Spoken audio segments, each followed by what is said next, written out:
안녕하세요. 나그네교회 교회 여러분, 그리고 이 맥체인 성경 읽기표에 따라서 4장씩 읽어가지 않습니까? 그 중에 이제 한 장을 우리가 이렇게 영상을 통해서 서로 만나고 또 살펴보는 그런 시간을 갖는데, 이 방송을 또 보고 계신 여러분에게 주님의 은혜와 평강이 가득하기를 주의 이름으로 축복합니다.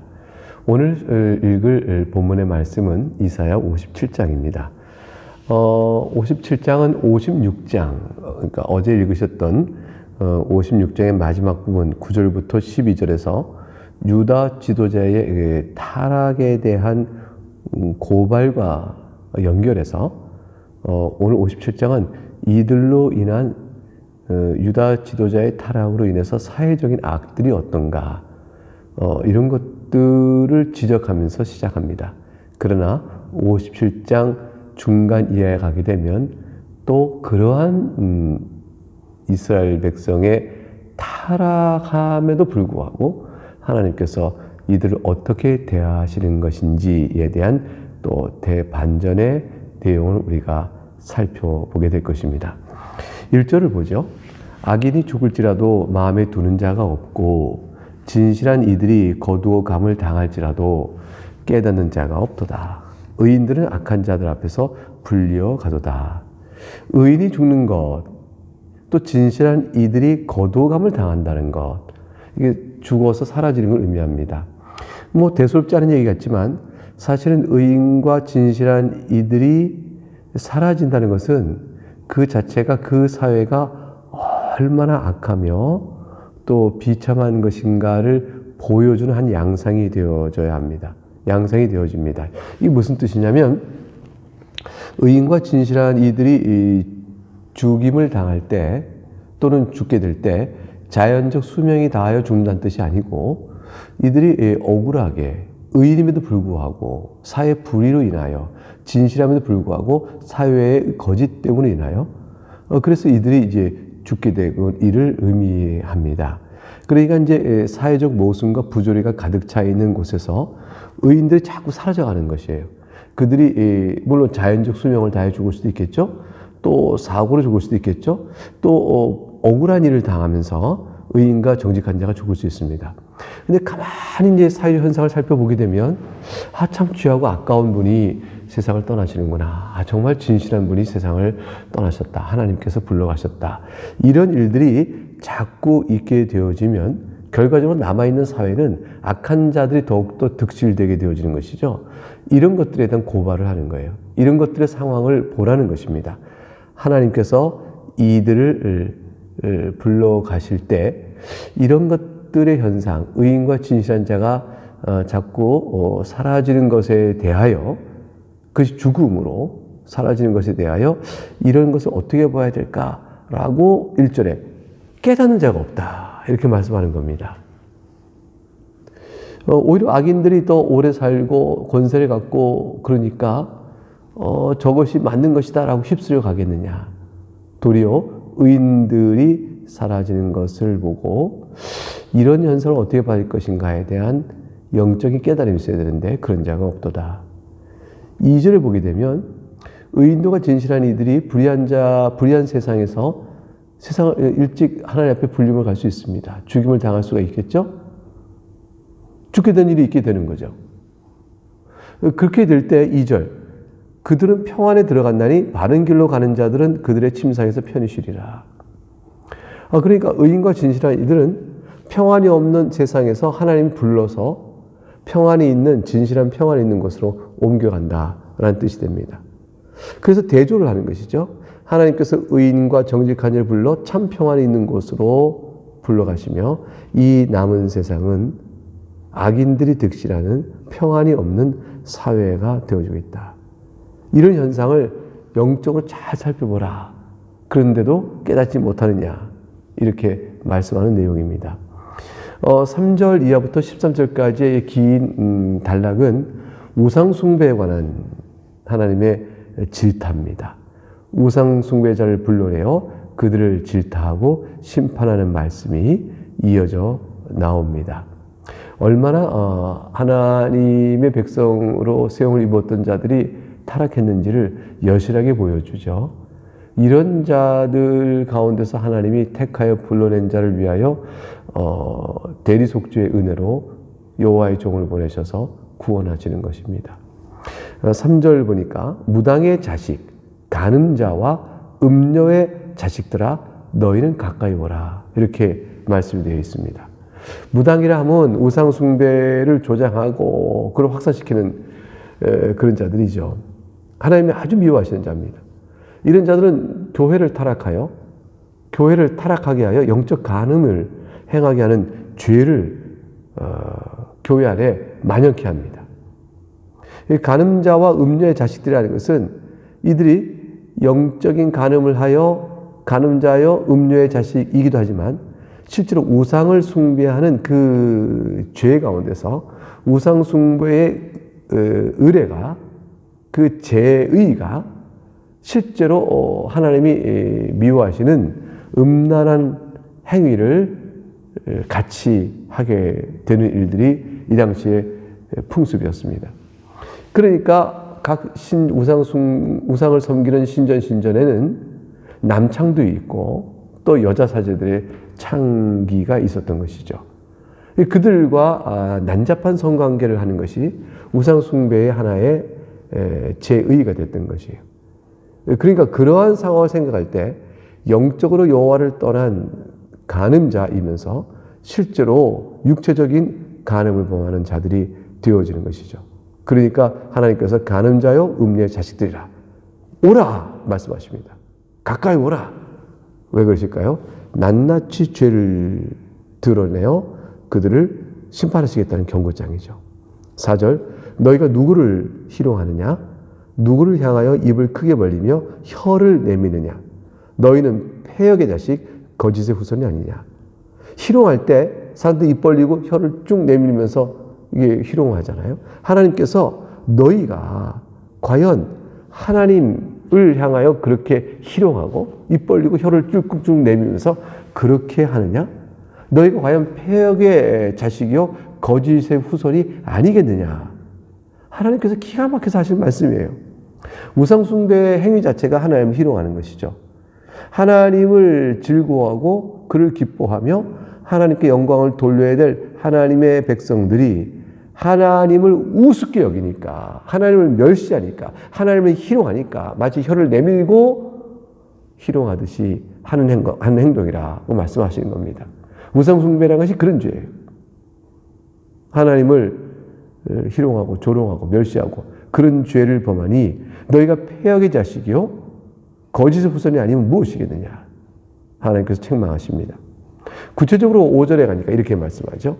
너희가 상수리 나무 사이 모든 푸른 나무 아래서 음욕을 피우며 골짜기 가운데 바위 틈에서 자녀를 도살하던도다. 두 가지 죄를 나열했습니다. 상수리 나무 사이 푸른 나무 아래, 이것은 다 우상의 신전들이 있는 곳의 특징을 보여주는 것입니다. 상수의 나무 사이와 푸른 나무 아래 우상 신전을 만들어 놓고 거기서 너희가 영적인 육적인 간음을 해가며 또 그 우상 숭배의 악한 아주 가증한 관습대로 골짜기나 바위 틈에서 너희 자녀를 도살하느냐? 6절 골짜기 가운데 매끄러운 돌들 중에 네 몫이 있으니 그것들이 곧 네가 제비 뽑아 얻은 것이라. 또한 네가 전제와 예물을 그것들에게 드리니 내가 어찌 위로를 받겠느냐. 골짜기 가운데 매끄러운 돌들이 있다. 그 매끄러운 돌 보고 야 이거 신기하다. 이것을 우리가 우리의 신전의 몫으로 삼아 이것을 가지고 우리가 섬기자. 제비 뽑아 얻은 것이라는 것은 그저 우연히 발견한 매끄러운 돌을 신령히 여겨서 이것이 바로 우리의 몫이다 라고 하는 행위를 가리켜서 하신 말씀이에요. 실제로 무슨 제비 뽑아 했던 것은 아니고 우연히 발견한 것들, 그것들이 뭐 신령한 것이다 하고 섬기는 그들의 태도를 가리키는 말씀이죠. 그것들에게 전제와 예물을 드리는 것. 매끄러운 돌이라는 것이 자연 안에서 우연히 생긴 것들이잖아요. 이게 자연의 일부인데 그것을 신이라 섬기는 어리석음을 말하는 것이요. 그건 또 이중적 의미가 있어요. 매끄러운 돌은 발을 디디면 쭉 미끄러집니다. 너희가 그것들을 의지하느냐? 그것들에 의지할수록 미끄러지리라. 내가 어찌 위로를 받겠냐? 하나님께서 그러셨어요. 너희들의 그러한 가증한 태도를 통해서 내가 과연 기뻐하겠느냐? 7절과 8절을 이어서 읽어보죠.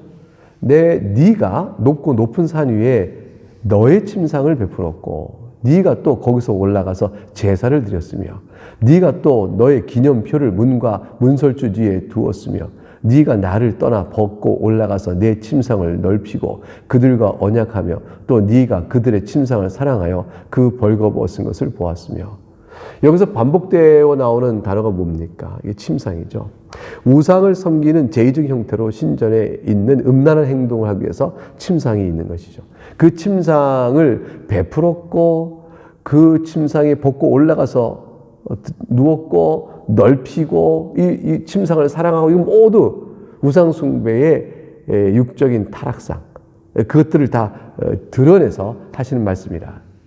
영적인 상태가 그들이 부패하여 이런 일을 난잡하게 하는데, 기념표를 문과 문설주에 두었다. 이 우상 숭배의 기념표라는 것은 다른 게 아니에요. 이 요한은 조각해서 우상의 모양을 조각했는데, 이 우상 숭배의 조각한 모양이 이 당시 관습상 남근을 상징하는 것이다. 이렇게도 얘기를 많이 합니다. 어쨌건 그런 것들을 문과 문설주에 두었다. 이 기가 막힌 표현이죠. 하나님께서는 문과 문설주에 하나님 말씀을 기록해 두고 그것을 오고 가며 출입할 때마다 묵상하라 하세요. 하나님의 말씀을 기록하고 묵상해야 될 문과 문설주에 우상의 숭배에 그 기념물을 갖다 놓고 그들과 언약하며 그들이 행하는 침상을 넓혀 그곳에서 음란한 행위를 하니 하나님께서 얼마나 진노하시겠습니까? 9절에 가니까 10절 보면 더 기가 막힙니다. 네가 기름을 가지고 몰렉에게 나아가되 향품을 더하였으며 네가 또 사신을 먼 곳에 보내고 수오레까지 내려가게 하였으며 네가 길이 멀어서 피곤할지라도 헛되다 말하지 아니함은 내 힘이 살아났으므로 쇠약하여지지 아니함이라. 아무리 멀리 있어도 몰렉이라는 우상을 섬기면서 몰렉 신전에 가는 걸음을 멀다 피곤하다 이렇게 한 적이 없다는 거예요. 기름을 가지고 향품을 가지고 갑니다. 예물을 드리러 가는 것이죠. 그 비싼 돈을 들여 기름과 향품을 가지고도 너희가 멀다 하지 않고 스오레까지 내려가는 한 있어도 멀다 하지 않다는 것이죠. 또 사신을 또 보내기도 한다는 것이에요. 너희가 길이 멀어 피곤하다 헛되다 말하지 아니하면 도리어 말하기를 우리가 우상을 숭배하니 힘이 난다 이렇게 말하는 거예요. 쇠약하지 않다, 흔들리지 않는다, 지치지 않는다 이렇게 말하는 것입니다. 기가 막힌 일이죠.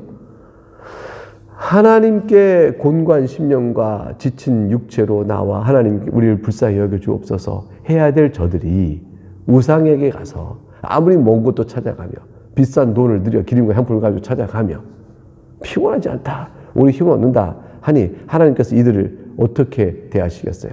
그래서 11절 13절에 이들을 도전하시며 심판을 선언하십니다. 11절 볼까요? 네가 누구를 두려워하며 누구로 말미암아 놀랐기에 거짓을 말하며 나를 생각하지 아니하며 이를 마음에 두지 아니하였느냐? 네가 나를 경외하지 아니함은 내가 오랫동안 잠잠했기 때문이 아니냐? 하나님께서 말씀하시는 거예요. 그렇게까지 악을 행하는 거 보고 그래 내가 너희에게 대하여 잠잠하였더니 너희가 마치 내가 죽은 자요? 내가 무능한 자요? 무력한 자요? 아니면 너희와 똑같은 줄 알고 너희가 이렇게 함부로 행하는 것이냐? 너희가 두려워하는 자는 누구냐? 너희가 무엇을 보고 놀라서 그것들을 그렇게 섬기느냐?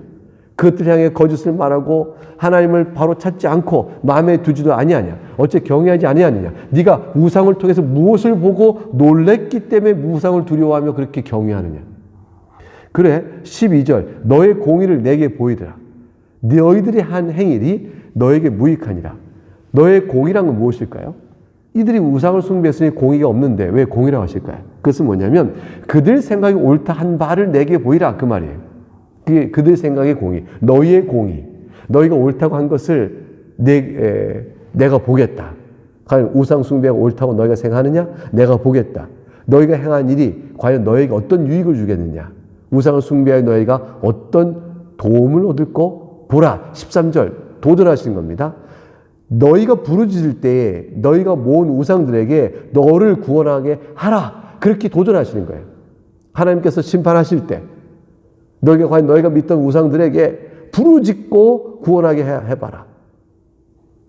그것들은 다 바람에 날려가겠고 기운에 불려갈 것에 불과하다고 말씀하시죠. 그러나 나를 의뢰하는 자는 땅을 차지하겠고 나의 거룩한 살을 기업으로 얻으리라. 우상은 하나님 앞에서 다 바람에 날려버리는 아무것도 아닌 지푸라기 같은 것들입니다. 피조물에 불과하니까요. 이 세상을 의지하는 것은 어떤 것이든 다 결국 그런 것이 되고 맙니다. 어떤 것도 살아계신 하나님을 대신하여 의지할 만한 것은 없죠. 그러나 하나님을 의뢰하는 자는 어떻게 될까요? 바람에 날려버리는 우상 숭배자들, 우상들, 그것과 달리 땅을 차지하고 기업을 얻게 되는 견고한 구원을 받습니다. 땅을 차지하고 기업을 얻는다. 이 말씀을 예수님께서 마태복음 5장 8복을 말씀하시면서 뭐라고 하셨죠? 5년 자는 땅을 기업으로 얻을 것이니, 바로 오늘 이사야 57장 13절의 말씀, 이 말씀과 같은 맥락입니다. 이러한 타락한 이스라엘에게도 과연 구원과 회복이 주어질 수 있겠는가? 14절과 15절을 보겠습니다. 14절, 그가 말하기를 도두어 길을 수축하여 내 백성의 길에서 거치는 것을 제하여 버리라 하리라. 하나님께서 하나님께 돌아온 자들 모으세요. 구원의 긍휼의 은총을 거두지 아니하세요. 그들을 불러 모으면서 돌아오는 자의 그들의 걸음이 어려움이 없게끔 그 길을 평탄케 해주시겠다. 길을 돋는 겁니다. 푹 꺼지지 않고 딱 돋고 수축해서 그들이 올 때 거칠어 넘어지게 하는 일이 없게끔 하나님 길을 쫙 내주시겠다고 말씀하십니다. 회개하고 돌아오는 자들에게 거침이 없도록 하나님 만드시겠다는 뜻이죠. 15절, 지극히 존귀하며 영원히 거하시며 거룩하다 이름하는 이가 이와 같이 말씀하시되 내가 높고 거룩한 곳에 있으며 또한 통회하고 마음이 겸손한 자와 함께 있나니 이는 겸손한 자의 영을 소생시키며 통회하는 자의 마음을 소생시키려 함이라. 하나님은 어떤 분일까요? 존귀하신 분입니다. 하나님은 영원히 거하시는 분입니다. 하나님은 거룩한 분이십니다. 이 크고 높으신 하나님께서 내가 높고 거룩한 곳에 있으니 통회하고 마음이 겸손한 자와 함께 하겠다 하셨어요. 통회하고 심령이 상하여 마음이 겸손한 자, 그들과 함께 하시고 그들의 영혼을 소생케 하고 구원을 베푸십니다. 통회하는 자라는 것은 역시 예수님께서 팔복을 말씀하신 내용에서 애통하는 자라 하는 것과 같은 것이죠.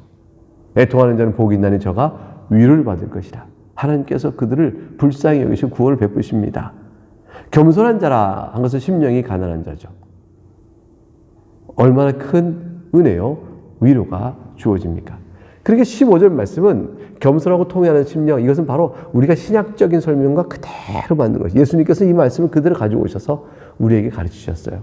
16절, 내가 영원히 다투지 아니하며 내가 끊임없이 노하지 아니할 것은 내가 지은 그의 영과 혼이 내 앞에서 피곤할까 함이라. 얼마나 큰 은혜를 베푸신지 몰라요.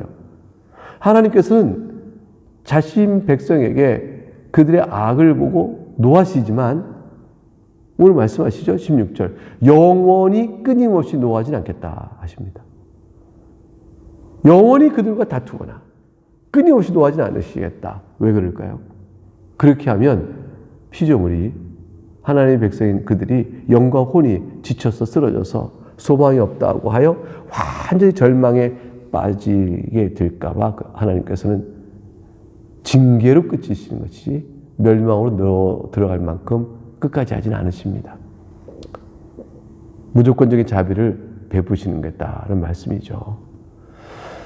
우리가 하나님께 죄를 지은 것들이 생각해 보십시다. 그런 것들에서 하나님께서 만약 끝까지 우리에게 노하셨다면 우리는 어떠하겠습니까?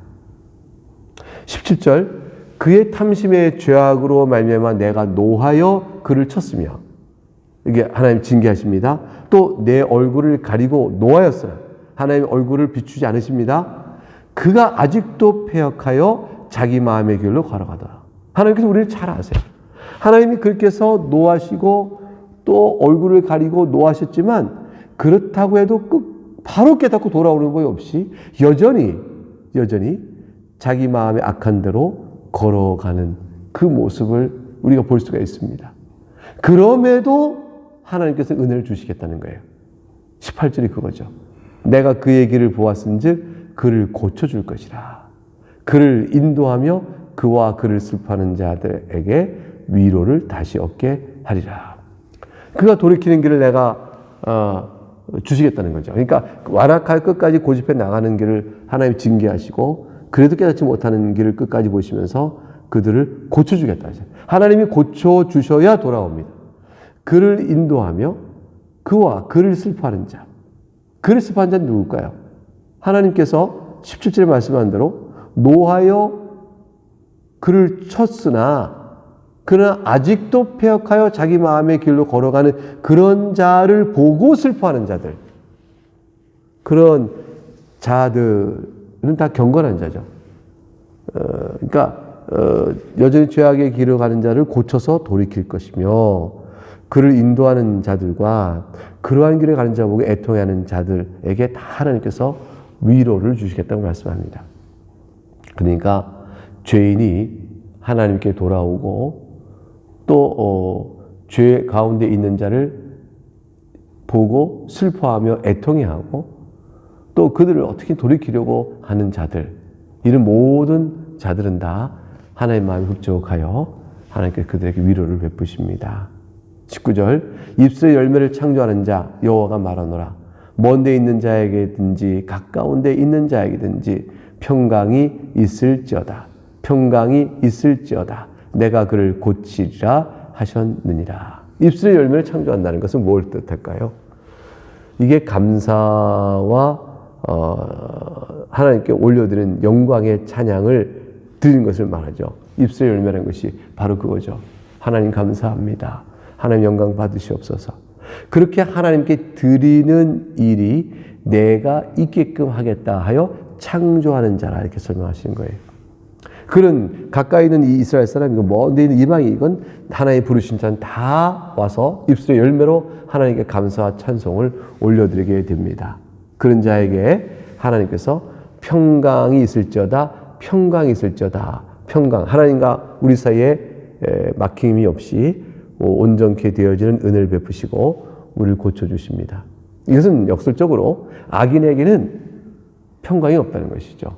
오직 하나님께 오는 자에게만 평강이 있음을 말씀합니다. 20절 그리고 21절 악인들을 비교해 보겠습니다. 그러나 악인은 평온함을 얻지 못하고 그 물이 진흙과 더러운 것을 늘 솟구쳐내는 요동하는 바다와 같으니라. 내 아버지의 말씀에 악인에는 평강이 없다 하셨느니라. 사랑하는 교회 여러분, 오늘 살피는 57장에서 우리는 극과 극의 대조를 봅니다. 이스라엘의 타락의 전형, 영적 간음, 우상 숭배. 그런데 하나님께서 무조건적으로 베푸시는 구원의 은혜. 내 백성을 불러 겸비하고 통회하는 자들에게 하나님이 구원을 주시고 그들을 반드시 위로하시겠다는 말씀. 이 두 개의 극단적인 대조가 있죠. 우리는 악하나 하나님은 선하셔서 우리를 불러 주의 자녀 삼으신 것입니다. 이 모든 일을 위하여 우리가 아직 죄인 되었을 때 아들을 내어주기까지 우리를 사랑하신 하나님의 은혜를 감사하면서 예수 그리스도의 이름을 높이 찬양하는 우리가 되어야 할 것입니다. 네, 이 말씀이 오늘 하루 살아가는 여러분에게 큰 위로가 될 수 있기를 바랍니다. 감사합니다.